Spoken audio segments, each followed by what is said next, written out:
Well, it's Super Bowl week. There's a lot going on, and I thought that we got to take it back up to the epic Rooftop. We celebrated a lot of October of the 49ers season here. Now we're back on top of Russian Hill. Duke, come over here. The big 49ers fan. Yes, I am. Yeah, nice to see you, man. Good to have you back. And just want to give a shout out to my dad, Greg Myers. He's a big fan, and really nice to meet you around here, man. Good to have you back. We met when I was on this rooftop, and you walked up, like taking a buddy up here just to check out the view at sunset, and you're like, holy crap. Yeah, I know. It caught me so off guard, and I was like, no way, that's Lombardi, man. That's Lombardi. And so obviously my family's a huge fan of Lombardi. That's where my dad gets all his information on everything Niners, because he got good stuff posted all the time. So yeah, good to see you, man.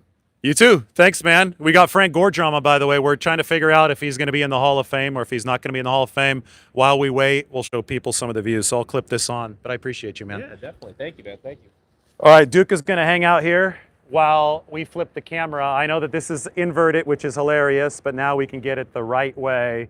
There it is, downtown San Francisco with all the Super Bowl festivities. So to catch all you guys up on what's going on right now, the NFL honors are at the Palace of Fine Arts, which is actually in that direction. We might be able to catch a glimpse of the Palace of Fine Arts as we walk around, but everything that's happening in San Francisco as far as Super Bowl stuff is in this direction in downtown, except for the NFL honors, which are out in that other direction. If you guys want to see the top of Lombard Street, then here you have a cable car dumping off the tourists, maybe some Super Bowl visitors on Lombard Street. As you can tell, it's absolutely picture perfect. Look, even a cruise ship is in port over there beyond Coit Tower and downtown San Francisco. But Frank Gore deserves no question. His was the epitome of durability. Even though in college he had to have 2 shoulder surgeries and he tore his ACL twice, Frank Gore ended up playing 16 seasons, and he had exactly 16,000 rushing yards. That's the 3rd most in NFL history. If the 3rd most rushing yardage in NFL history doesn't make you a first ballot Hall of Famer, then the system is broken. The voting system just doesn't work. So he better make it, otherwise you're going to hear a piece of my mind.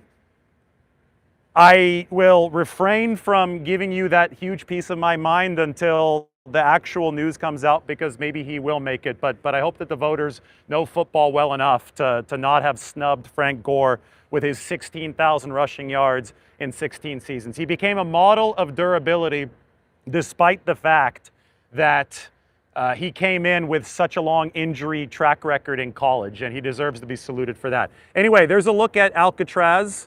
There's a look at a big ship coming in. Look how big that ship is. Look, we should put this on the on one of these air conditioning vents here on the roof, one of these right here, so that the camera is not shaky. I think this might help a little bit as we look down. All right, here we go. You can see the big container ship coming in, and you could see how small those other boats are. Now, the water underneath that's where I swim in the San Francisco Bay. So you can tell right there that that boat will create a lot of waves coming through. Now, if we turn this way, you can see the Golden Gate Bridge, and the Palace of Fine Arts is actually blocked by the building right here on the left. I think that if I lean over the ledge, and that's probably going to make people really nervous, but maybe I could do it anyway. Look, we could lean over the ledge. Yep, we can see the Palace of Fine Arts. That's where the NFL honors, that dome right there, is happening, and that's where Frank Gore may be on stage tonight as an NFL Pro Football Hall of Fame inductee. Now, you know, obviously he's going to make it at some point. Whether this is first ballot or second ballot, I don't know, but I think that if you are somebody who is behind only, Emmitt Smith and Walter Payton in all-time rushing yardage, you need to be in the Hall of Fame on the first ballot. In fact, there were 5 running backs taken ahead of Frank Gore in that 2005 draft, probably highlighted by Cadillac Williams, who won Rookie of the Year in 2005. Frank Gore still remembers the names of all 5 of them, and those 5 running backs combined for 16,123 yards. Combined for 16,123 yards in their careers. Frank Gore had 16,000 rushing yards alone. So, I mean, if the voters did not process all of this and process how damn good Frank Gore was, even, you know, if you eliminate the injuries that he overcame and the durability that he showed, just the volume of production, which obviously ties in with durability, but the fact that the production that he delivered outpaced the 5 running backs picked ahead of him combined, I mean, that's first ballot Hall of Fame worthy type of stuff. Now, we do know that Roger Craig has gotten in. I think it would be very, very fitting if both Frank Gore and Roger Craig, 2 great 49ers running backs, 2 of the great 49ers running backs of all time, both got into the Hall of Fame on the weekend that the Super Bowl is here in San Francisco. Wouldn't that be something? So Roger Craig, that was long overdue. The reason that it took so long for Roger Craig is because I think he fumbled in that 1990 season NFC Championship game against the New York Giants, and that prevented a three-peat. That was a terrible reason to not let Roger Craig in for over 3 decades, but unfortunately, I think that is the reality. I think that hurt his perception. Thankfully, justice has finally been served there, and hopefully they don't screw over another 49ers running back, because Frank Gore has a Hall of Fame worthy resume. Look at our big container ship. It's making it in past Alcatraz right now. Could zoom out a little bit. Christian McCaffrey, yeah, he's also a Hall of Famer. And Frank Gore, somebody's saying he is one of the most quiet leaders. Absolutely. Frank Gore, I interviewed him just down there the other day, just beneath the frame of this camera. We were in Fisherman's Wharf for the Super Bowl art unveiling. And I mean, he was never a big talker, but he is such a smart guy. And I think that he ported that over into his style of play. Because, I mean, he was a great blocker. He was a great pass catcher out of the backfield. He had over 4,000 receiving yards if you include the playoffs over the course of his career. And of course, he had those 16,000 rushing yards. He was able to do it all. And if we talk about Roger Craig and his ability to both catch the ball out of the backfield and run and also block, because Roger Craig was a fullback early in his career. If we look at that, then we could say that the 49ers had 2 of the great all-purpose running backs in NFL history. I have a lot of questions. Why did it take Roger Craig so long to get into the Hall of Fame? And I really think it was because of that fumble against the Giants in the 1990 season NFC Championship game, which just goes to show you how broken this entire voting process is.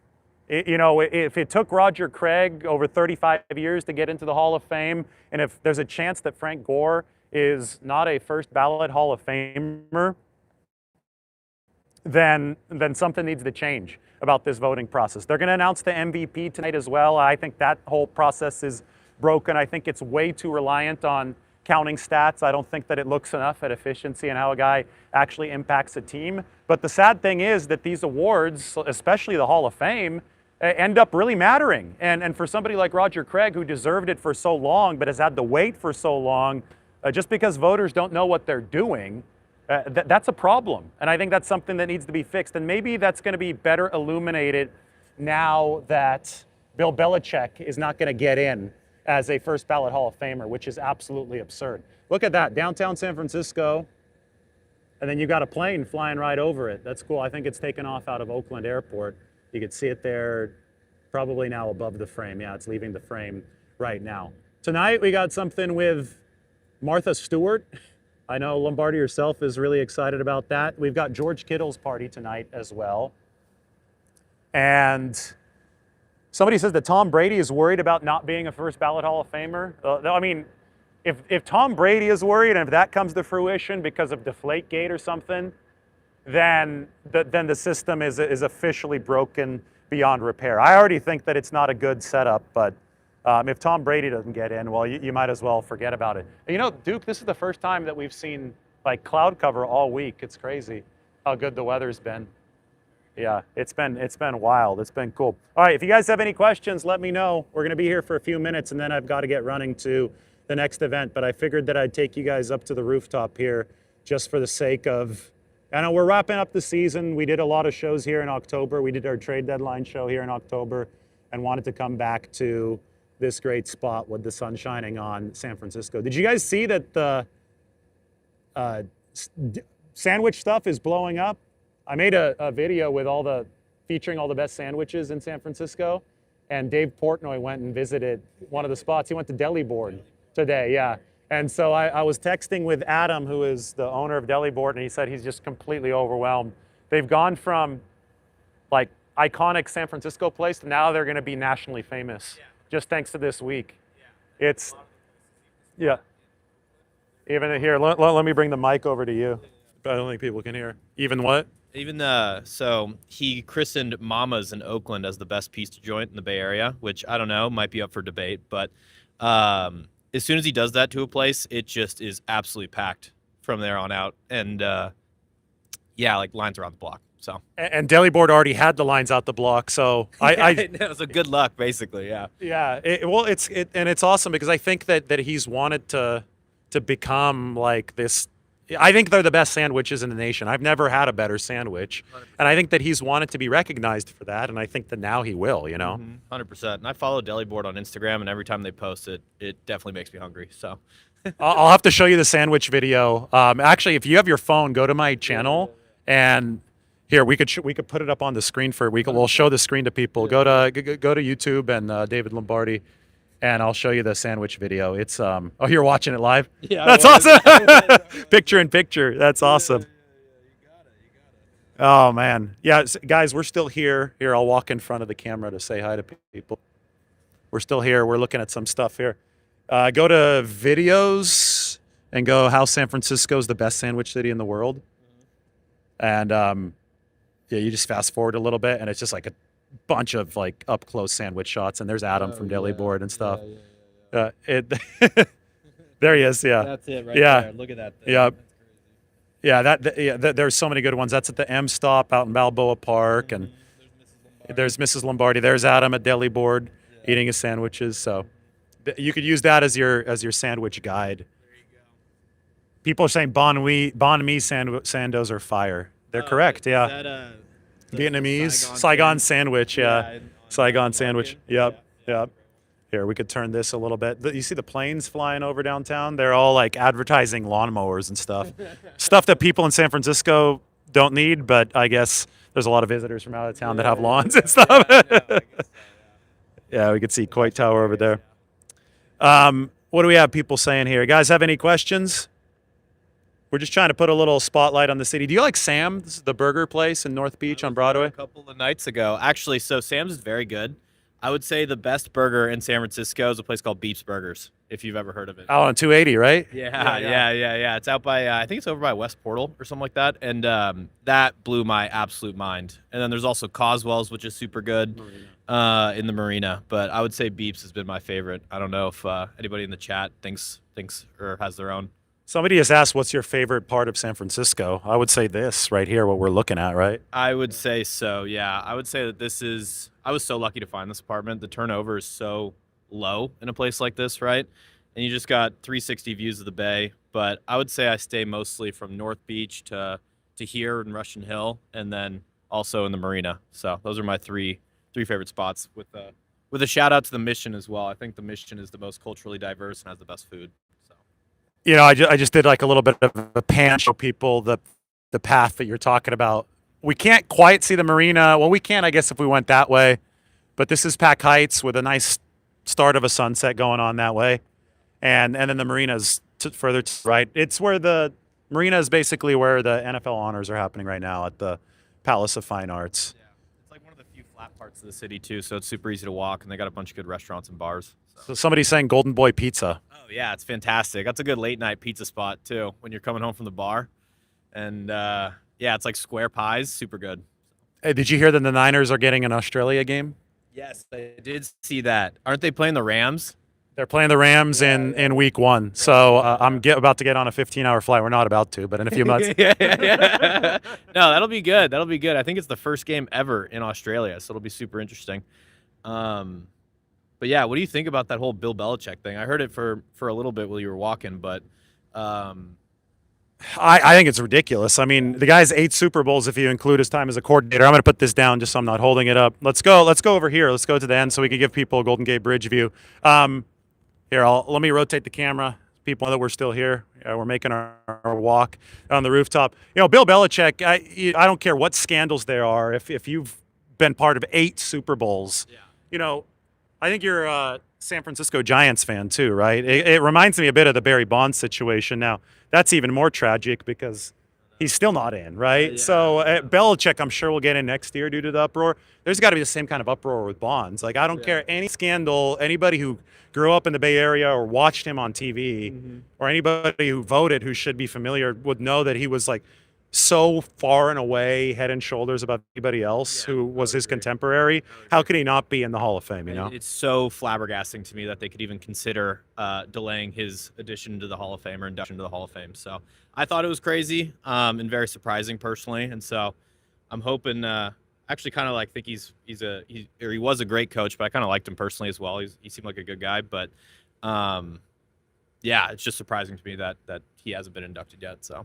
I think a lot of the problem is that, you know, I'm in the media too, so I could see how it could be an issue that there's a great sense of like self-importance with some of these people who are voting, and you know, instead of covering it, that they want to be they want to determine, you know, what happens. It's like you're supposed to reflect what happened, not dictate what happened. You know, 100%. Do you think it's kind of ego driven a little bit? Yeah, absolutely. Yeah. And if Belichick gave him a short answer sometime, because Belichick just super political. Yeah. I when I was a young reporter, I was at the NFL owners meetings, and I needed to get it from Belichick about Jimmy Garoppolo, because Jimmy played for him before. So I wanted a quote from Belichick about Garoppolo. I went and I asked him a question, and Belichick gave me absolutely nothing. And I felt like kind of an idiot. Yeah. But I would never, if I was a Hall of Fame voter, I would never let that like determine my vote for him. I think a lot of people were on the short end of questions from him, and I think that there's a little ego involved, and they're like, okay, I could get back at him now, you know, by not voting for him. That's my theory. This guy was kind of short and a little bit, not necessarily mean, but just obviously short, and so they wanted to kind of pay it back to him a little bit. Well, it was definitely that with Barry Bonds. Yeah. 100%. Because guys who definitely use steroids, who were like tested positive, are in. Yeah. And he's not. So, but like David Ortiz, like he tested positive. He was really friendly to the media. Yeah, 100%. Big Poppy, man. He's like a big teddy bear. So, yeah, exactly. But Barry Bonds was a jerk to them, so they're like, okay, we're not going to vote for this. So I think there's the same kind of dynamic there. Yeah. Crazy. Well, you know, Frank Gore should be immune to any of that kind of stuff. That Frank Gore is. I mean, he didn't talk a lot. He was a quiet guy, but he was never a jerk to anybody. Again, 16 years, 16,000 rushing yards is insane. That's 1,000 a season for 16 years. Third most all time. And we're waiting with bated breath to know if he's going to be in the Hall of Fame. So that's what we're doing our show on today. Fingers crossed. He's the man. Frank the Tank. Fingers crossed for Frank Gore. All right, what time is it? Do you have the clock? Here. See here. All right, I'm going to have to get going here pretty soon. We'll wrap this up. We'll give people one more little loop around San Francisco. We're still here. We got Coit Tower back there. This has been so fun. Thanks for letting me up here, man. It's been good. I lived here for part of this season, so that's why we did shows here every day. And of course, Duke walked up, and we're in the middle of a live, and then I was just wrapping up. I think it was the day that the Rams just kicked the Bucks' ass. Yeah. Because you came down, and you and your buddy. We were watching with me and my wife for a while, and we're like, oh, this is not worth watching. We got to go to dinner now. Oh, man. What MVP, Offensive Player of the Year, and Rookie of the Year prediction? And Comeback Player of the Year, McCaffrey. I think Stafford's probably going to win the MVP. I think May deserves it more, but I think Stafford, for some reason, seems to have all the momentum there. Who's going to win Offensive Player of the Year? Bijan Robinson was really good, but he probably won't win it because he was on a bad team. Yeah. Defensive Player of the Year too. I don't know. These awards, they always make me mad. I don't really feel like predicting them. But my producer is Mike is texting us. He said CMC. Well, CMC could be Offensive Player of the Year. I think that would be fair, but I don't think it's a fair world. So, not really sure if that's gonna happen. But Stafford probably is a lock based on what I've heard. All the voters love the counting stats, and Stafford threw for a lot of yards, so they're gonna give that to him. And if they love the counting stats, they got to put Frank Gore in there too. All right, guys. Yeah, 16 seasons, 16,000 yards. Let's give you guys one more little pan here. Hold on. I know it's a little shaky. I'm going to put this on my coat. Then we got to go to meet Martha Stewart. Myles Garrett obviously is the Defensive Player of the Year. Yeah. So we'll see how those awards go. All right, guys, one more look at San Francisco here. I think that cruise ship has dropped anchor, or not a cruise ship, the cargo ship. It is just stuck in place for a while. I wonder if there's a hold put on place. Maybe something's going on with that cruise ship. Yeah, maybe they're blocking the way. Because when I'm swimming, when these guys come by, they create like a massive amount of waves, and you get like tossed around quite a bit. He has been stuck in place over by Alcatraz for some time. We can look this way, and we see North Beach, and then there is downtown San Francisco. All right, man. Thanks. Nice to meet all you guys. Everybody take care. We'll end with the Golden Gate Bridge. We'll find out soon enough if Frank Gore is in the Hall of Fame. And yes, he should be a first ballot Hall of Famer. No question about it.